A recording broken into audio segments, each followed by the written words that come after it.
और अब सीधे चलते हरिद्वार, जहां पर गुजरात के मुख्यमंत्री नरेंद्र मोदी बात कर रहे हैं। खड़े होकर के कुछ कहने की नौबत आए तब उस कहने वाले का हाल कैसा होता होगा, इसका आप भली भांति अंदाज कर सकते हैं।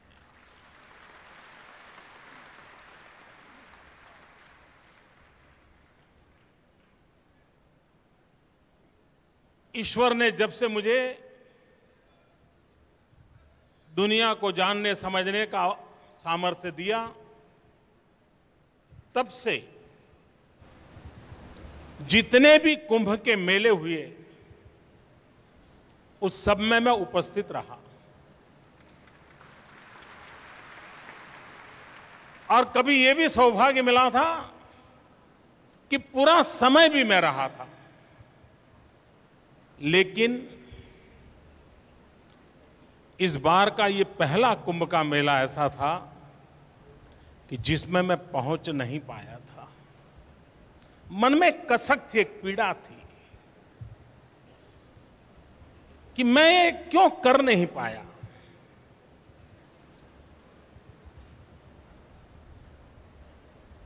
और जब गुरुजी अभी मिले तो मुझे तुरंत पूछा, बेटे इस बार कुंभ में क्यों नहीं दिखाई दिए?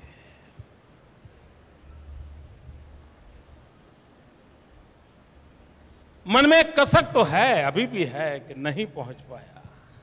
लेकिन आज इस समारोह में, और वह भी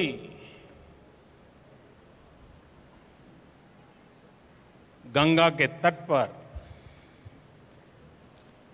हरिद्वार की भूमि में, इसी पवित्र स्थल पर इन सभी संतों, आचार्यों, भगवंतों के दर्शन का मुझे सौभाग्य मिला।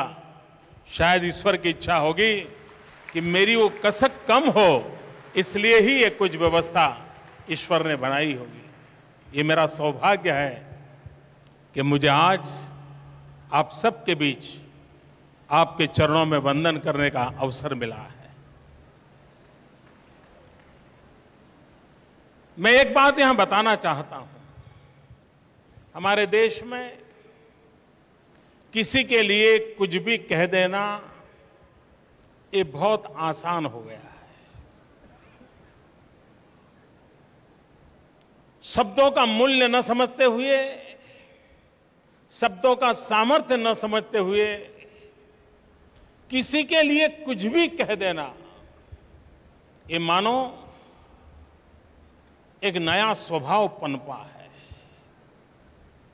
और इसलिए पता नहीं किस किस के लिए क्या क्या कहा गया होगा, लेकिन एक समृद्ध राज्य के इतने वर्षों तक मुख्यमंत्री पद रहने के बाद मैं सार्वजनिक रूप से और इन मीडिया वाले मित्रों की हाजिरी में अपने अनुभव से घोषित करना चाहता हूं, यहां एक भी संत महात्मा, एक भी संस्था ऐसी नहीं है जिसने कभी भी गुजरात में मुख्यमंत्री के पास आकर के किसी भी चीज की कभी मांग की हो।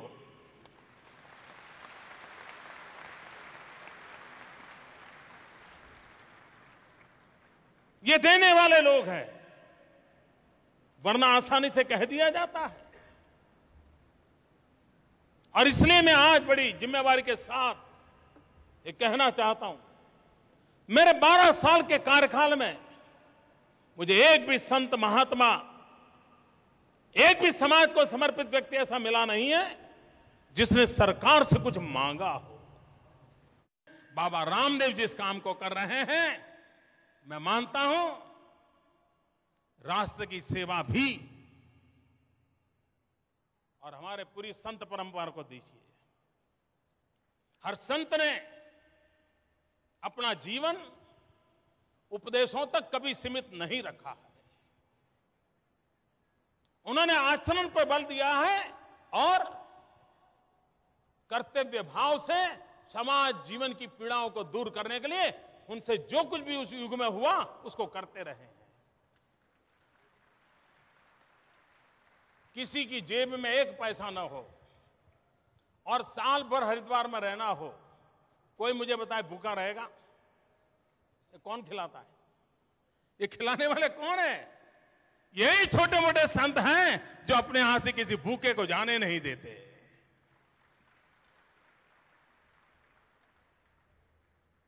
लेकिन उन्हीं के लिए पता नहीं।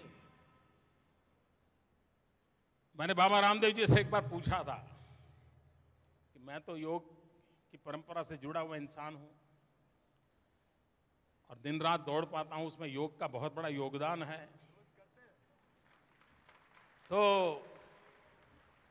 मैंने उनको पूछा एक बार, मैंने कहा योग से ऊर्जा प्राप्त होती है, स्वस्थता प्राप्त होती है, उमंग रहता है तो सब है, लेकिन चारों तरफ से जब इतनी यातनाएं आती हो उसको झेलने की ताकत कहां से आती है? तो बताओ, क्या नहीं बीती बाबा रामदेव पर और क्या गुनाह था उनका?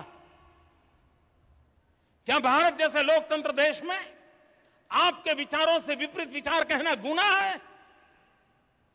क्या आपको जो बात पसंद नहीं है वो बात अगर कोई कहे तो उसके लिए कोई भी अनाप शनाप शब्द बोलने का आपको अधिकार मिल जाता है?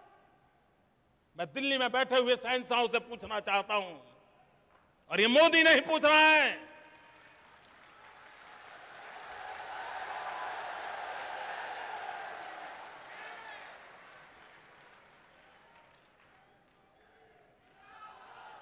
देश के लिए, भलाई के लिए भक्ति पूर्वक जुल्म के सामने जूझने वाली और जुल्म के सामने न झुकने वाली माता राजबाला चिक चिक करके पूछ रही है, दिल्ली के शहंशाहों का जवाब मांग रही है।